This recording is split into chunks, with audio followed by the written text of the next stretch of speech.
ప్రజలకు అవేర్నెస్ అనేది చాలా క్లియర్గా ఉండాలని అని చెప్పుకోవచ్చు. సో యా దీని గురించి ఎందుకంటే ఇక్కడ దాదాపుగా చాలా తెలివిగా అంటే ఎంత కాన్ఫిడెంట్గా అక్కడి నుంచి సమాధానం వస్తుందో కూడా మనం అర్థం చేసుకోవాలి సచిన్. ఎందుకంటే ఇప్పటికే కొన్ని వందల కోట్లు బెట్టింగ్లు జరిగాయి ఆంధ్రప్రదేశ్ రాష్ట్రంలో. ఇంకా 2-3 రోజులు ఉండగా కూడా ఇక 24వ తారీఖు జూన్ 4 ఫలితాలు వెలువడుతున్నాయి. ఎలక్షన్స్ అయిపోయాయి. ఎవరు అంచనాలు వాళ్ళలో ఉన్నారు, ఎవరు లెక్కల్లో వాళ్ళు ఉన్నారు. అయినప్పటికీ కూడా బెట్టింగ్లు జరుగుతున్నాయి అంటే బెట్టింగ్లు చూడండి ఎంత జస్ట్ ఒక కమ్యూనికేషన్. ఒకరికి ఒకరు నాకు తెలిసిన ఒక వ్యక్తి ఎక్స్ ద్వారా ఆ ఎక్స్ ఇంకో వైకి కమ్యూనికేట్ చేయడం, ఆ వ్యక్తి ద్వారా మనం డైరెక్ట్గా అతనికి ఇన్వాల్వ్ కావడం. అతను కూడా చాలా డైరెక్ట్గా చెప్పాడు, నేను ఎట్లా నాతో మీరు కోట్ చేస్తారంటే జస్ట్ ఇందాక ఒక ఏదో ఆర్ఏ రా ఒకటి తర్వాత హెచ్ఐ అని ఏదో కొన్ని మహారాష్ట్ర కమ్యూనికేషన్ లో ప్రయత్నం అయితే చేశారు.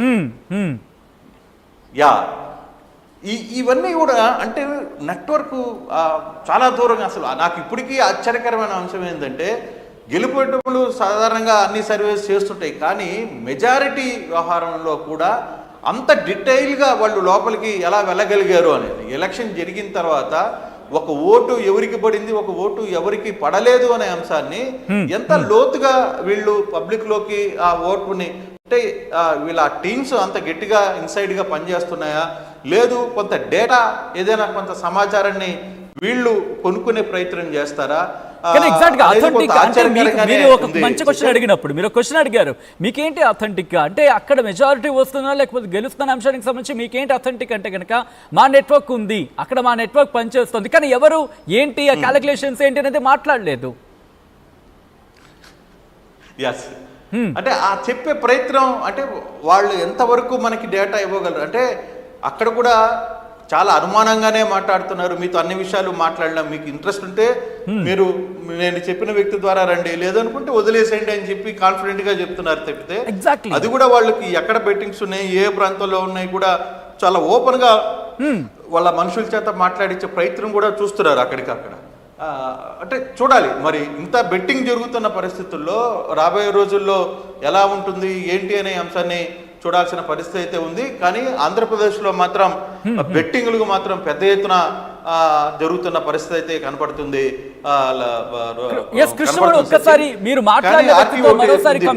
ప్రయత్నం చేయగలరా? మళ్ళీ చైనా మళ్ళీ అంటే వేరే నియోజకవర్గాలకు సంబంధించి డౌట్ గా మాట్లాడుతున్నాడు అతను, ట్రై చేస్తాను. అవును, లాస్ట్ అనుమానం కూడా వ్యక్తం చేశాడు ఆయన. అందుకోసమనే ఒకసారి ట్రై చేస్తాను, మరి అతను లిఫ్ట్ చేస్తాడో లేదో ఇప్పుడే చూద్దాం మనం. పర్వాలేదు, నేను సైలెన్స్ గా ఉంటాను సో దట్ ప్రజలు కూడా అర్థమవుతుంది. యా యా యా మీరు అలాగే ఉండండి.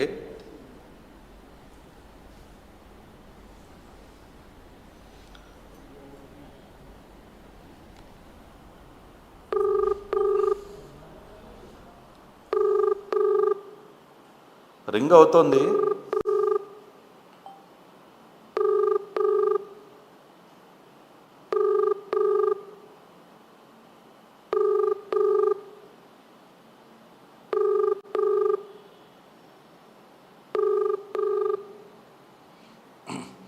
సచిన్ యా ఫోన్ అయితే లిఫ్ట్కు రావట్లేదు. Exactly, if I'm not wrong ఏ మాత్రం ఆయన లాస్ట్ ఆఖరిలో అనుమానాన్ని వ్యక్తం చేశాడు. ఎగ్జాక్ట్ గా. అయితే ఇంట్రెస్టింగ్ గా కృష్ణమోహన్ మరొక ఇంట్రెస్టింగ్ అంశం ఏంటంటే అన్నిటి గురించి మాట్లాడారు, అన్నిటికీ మెజారిటీ చెప్తున్నాడు, కానీ పిఠాపురం దగ్గరకు వచ్చినప్పుడు మాత్రం బహుశా అక్కడ వాళ్ళకు కూడా పీఠముడే అనేది చెప్పుకోవాలి పిఠాపురానికి సంబంధించి. ఎందుకంటే ఇటు ఎక్కడా క్లారిటీ ఇవ్వలేదు పిఠాపురంలో, అంటే ఇంత అంశానికి సంబంధించి కూడా. ఈవెన్ జగన్ గురించి మాట్లాడినప్పుడు మెజారిటీ గురించి మాట్లాడుతున్నారు. మెజారిటీ విషయంలో కొంత క్లారిటీ ఇస్తున్నాడు అతను.